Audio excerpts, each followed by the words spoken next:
Hi guys, അപ്പോൾ ഞാൻ ഇന്നൊരു പുതിയ വീഡിയോ ആയിട്ട് വന്നിരിക്കുകയാണ്. ഞാൻ ഇന്ന് ഉണ്ടാക്കാൻ പോകുന്നത് നല്ല നാടൻ കപ്പപ്പുഴുക്കാണ്.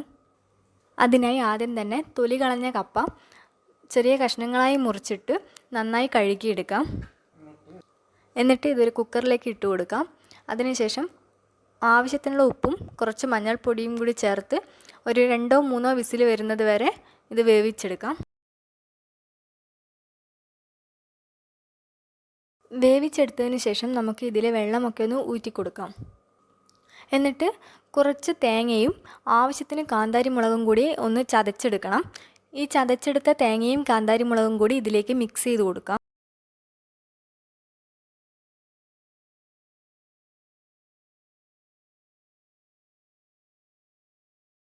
എന്നിട്ട് ഇതൊന്ന് നമുക്ക് നന്നായി ഇളക്കി യോജിപ്പിച്ചെടുക്കാം.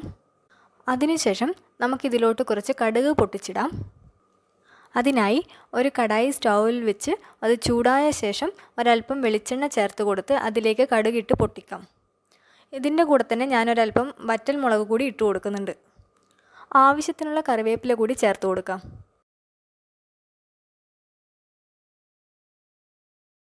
കടുകെല്ലാം തന്നെ നന്നായി പൊട്ടിക്കിട്ടിയ ശേഷം നമുക്ക് കപ്പയിലേക്ക് ചേർത്ത് കൊടുത്ത് നന്നായി മിക്സ് ചെയ്തെടുക്കാം. അപ്പം നമ്മുടെ കപ്പ ഇവിടെ റെഡിയായി ഇരിക്കുകയാണ്. വളരെ ടേസ്റ്റിയും എന്നാൽ അതുപോലെ തന്നെ വളരെ സിമ്പിളായിട്ടുള്ളൊരു റെസിപ്പിയാണ്. അപ്പോൾ എല്ലാവരും ഇത് ട്രൈ ചെയ്ത് നോക്കണം. ഇത് മീൻ കറിയുടെ കൂടെ കൂട്ടിക്കഴിക്കാനാണ് ഏറ്റവും ടേസ്റ്റ്. ഞാൻ മത്തിക്കറി ഉണ്ടാക്കുന്ന വീഡിയോ ഓൾറെഡി അപ്ലോഡ് ചെയ്തിട്ടുണ്ട്. അതെല്ലാവരും ഒന്ന് കണ്ടു നോക്കണം.